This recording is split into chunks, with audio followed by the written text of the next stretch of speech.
Assalamualaikum warahmatullahi wabarakatuh. Perkenalkan, nama saya Ahmad Hamidin dengan NIM 230 15150. Nah, untuk pertemuan kali ini saya ingin mempresentasikan terkait materi Open System Interconnection atau disingkat OSI. Nah, OSI sendiri itu terdiri dari 7 layer model yang akan saya jelaskan di slide berikutnya. Oke, Open System Interconnection OSI 7 layer model. Dalam jaringan komputer terdapat dua model utama yang menjadi standar agar masing-masing perangkat komputer dapat saling terhubung. Salah satunya adalah OSI model. Sejarah dari OSI model sendiri itu dikembangkan oleh International Organization for Standardization ISO pada tahun 1984 dan sekarang dianggap sebagai model arsitektur untuk komunikasi antar komputer.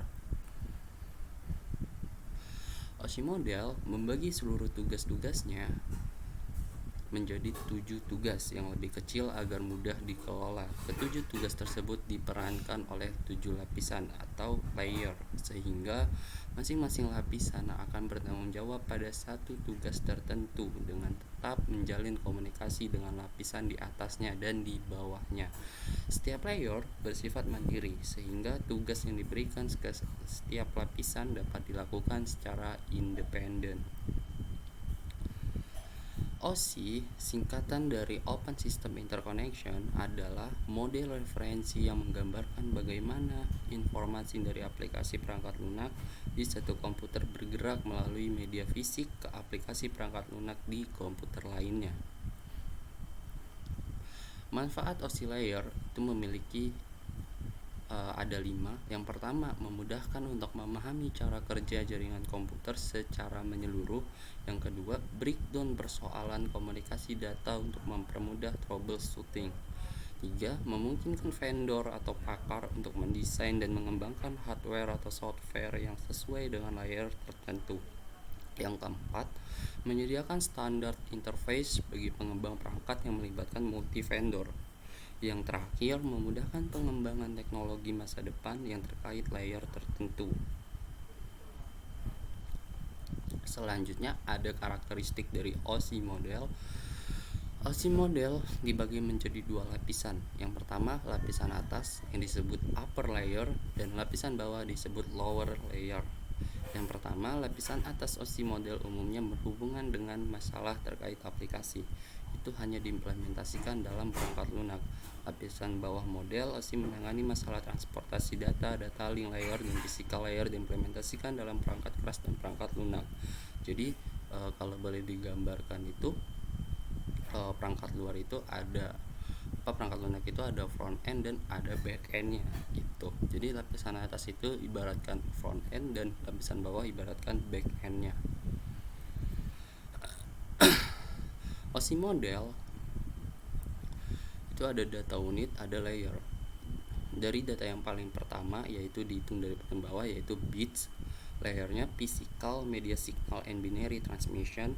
Yang kedua ada frame. Layernya data link, physical addressing, match dan LLC. Terus data unitnya package. Yang ketiga yang layernya network, path determination dan logic addressing atau biasa disebut IP. Data unit segment. Yang keempat ada layernya transport, end-to-end connection and reliability, biasanya untuk keamanannya. Terus data unit data, session, interhost communication. Terus yang keenam ada data presentation dan data representation and encryption untuk keamanan dari sebuah perangkat lunak itu sendiri. Terus yang terakhir yaitu baru aplikasi terbentuk, network process to application. Nah, jadi dari session, presentation, application itu termasuk ke upper layer berkaitan dengan user interface, data formatting dan communication session. Dan yang di bawah lower layer itu berkaitan dengan bagaimana data mengalir. Jadi sudah saya bilang tadi, berarti untuk uppernya itu sebagai front end dan lowernya itu sebagai kalau istilahnya back end. Jadi untuk urusan data arahnya kemana itu di lower, dan di upper itu terkait berhubungan dengan interface, communication terkait satunya, dan form yang selanjutnya komunikasi antar data.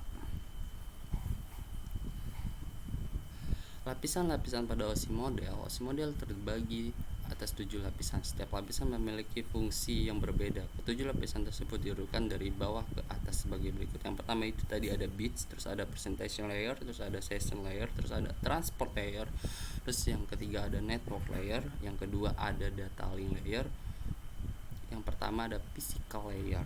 Jadi urutannya itu dari bawah ke atas gitu. Application layer, di bagian paling atas dari lapisan OSI model, kita dapat menemukan application layer yang diimplementasikan oleh aplikasi jaringan.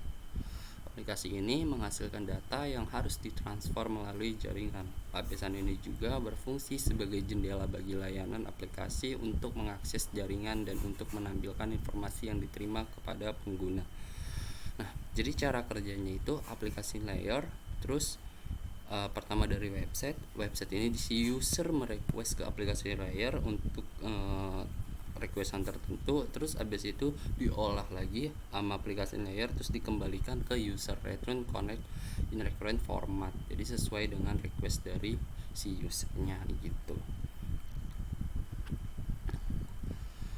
Yang kedua ada presentation layer. Presentation layer biasa juga disebut translation layer. Data dari application layer diekstraksi di sini dan dimanipulasi sesuai format yang diperlukan untuk dikirim melalui jaringan. Fungsi dari lapisan ini adalah translasi, misalnya ASCII ke EBCDIC, terus ke yang kedua ada enkripsi atau deskripsi. Enkripsi data menerjemahkan data ke dalam bentuk atau kode lainnya. Data terenkripsi dikenal sebagai ciphertext dan data yang dideskripsi dikenal sebagai teks biasa. Nilai kunci digunakan untuk mengenkrip serta mendeskripsi data. Terus yang terakhir ada kompresi, mengurangi jumlah bit yang perlu ditransmisikan pada jaringan. Jadi setelah dienkrip terus dikompres terus ditranslatein. Jadi setelah dienkrip bentuk kode-kodenya terus dikompres itu supaya mengurangi bit-bit yang ditransmisikan pada jaringan dan tidak menjadikan istilahnya down server, terus kemudian ditranslatein gitu.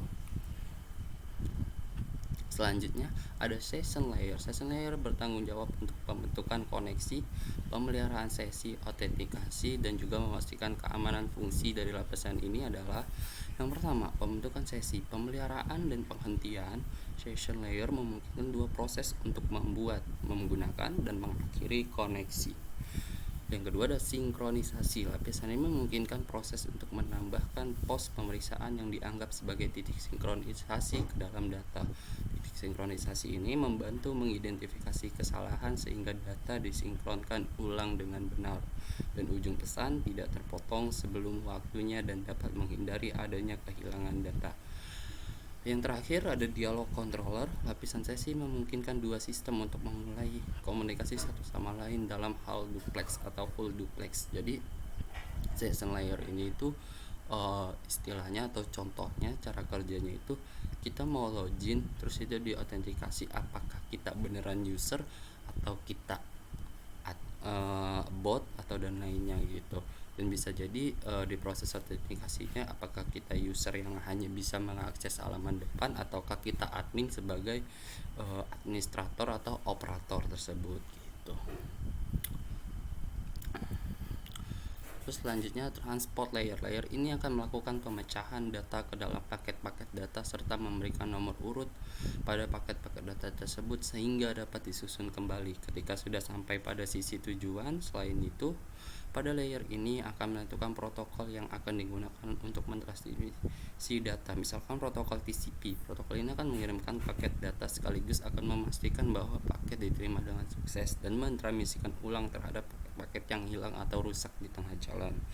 Jadi segmentation itu berupa entah itu IP-nya atau TCP-nya dan lain-lainnya, terus ditransfer, terus direassembly, diantarkan ke sesuai apa yang sudah diatur gitu. Dan dipastikan datanya itu terjaga dengan baik. Network layer akan membuat header untuk paket-paket yang berisi informasi IP, baik IP pengirim data maupun IP tujuan data. Pada kondisi tertentu, layer ini juga akan melakukan routing melalui internet networking dengan menggunakan router. Jadi the network layer, packet creation, nah dari paket terus itu transportnya ini tuh cara kerjanya itu menampilkan atau memastikan dari IP atau si alamat pengirim maupun alamat dari tujuan data tersebut gitu. Terus ada data link layer, berfungsi untuk menentukan bagaimana bit-bit data dikelompokkan menjadi format yang disebut sebagai frame. Selain itu, pada level ini terjadi koreksi kesalahan, flow control, pengalamatan perangkat keras seperti halnya media access control address atau disingkat MAC address, dan menentukan bagaimana perangkat-perangkat jaringan seperti hub, bridge, repeater, dan switch layer 2 beroperasi. Spesifikasi IEEE 802 membagi level ini menjadi dua level anak, yaitu lapisan logical link control atau disingkat LLC dan lapisan media access control atau disingkat MAC.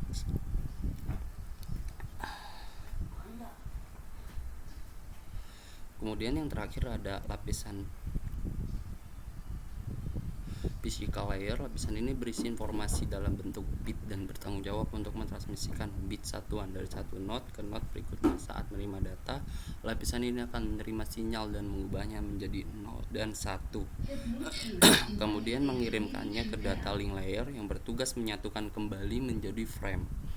Fungsi dari physical layer adalah sebagai berikut. Yang pertama, sinkronisasi bit. Physical layer menyediakan sinkronisasi bit dengan menyediakan jam. Jam ini mengontrol pengirim dan penerima sehingga memberikan sinkronisasi pada tingkat bit. Yang kedua, kontrol laju bit. Lapisan physical layer juga mendefinisikan laju transmisi, yaitu jumlah bit yang dikirim per detik. Terus yang ketiga, topologi fisik. Physical layer menentukan cara di mana perangkat atau node yang berbeda diatur dalam jaringan, yaitu topologi bus, star, atau mesh. Yang terakhir, mode transmisi. Physical layer juga mendefinisikan cara data mengalir di antara dua perangkat yang terhubung. Berbagai mode transmisi diantaranya simplex, half duplex, dan full duplex. Nah, cara kerjanya sebagai berikut. Jadi sending able, terus dia menjadi bit, sebuah bit 001 001 000 terus habis itu dialirkan menjadi satuan teks menjadi frame. Salah. Aluran misi data. Nah, ini dia. Nah, ini data. Terus habis itu pertama dari physical, terus habis itu ke data link, terus dia ke network. Habis network dia ditransport untuk masuk ke session sebagai IP tujuan, terus ke presentation baru jadi application. Penerapan OSI layer. Nah, jadi penerapan OSI layer itu seperti ini. Jadi dari paling atas itu pastinya HTTP atau HTTPS, terus kemudian di presentasinya dia turun menjadi UDP atau TCP, biasanya portnya 1598 atau dia portnya 80. Nah, kemudian dia turun ke transport diantar ke network dia menjadi IP, menjadi 202.100.10.5 atau yang D 202.146.4.100. Kemudian dari network dia turun lagi ke data link menjadi MAC dengan IP XXAAFF11B, yang D selalu berganti dianya. Nah, kemudian dia ke physical, habis physical dia turun ke switch, habis switch dia ditransmisikan ke layer, terus ke layer kan habis ke router, terus router diolah lagi, dia kembaliin ke router, terus ke switch, terus baru kehubung ke komputer lainnya, seperti itu. Terima kasih buat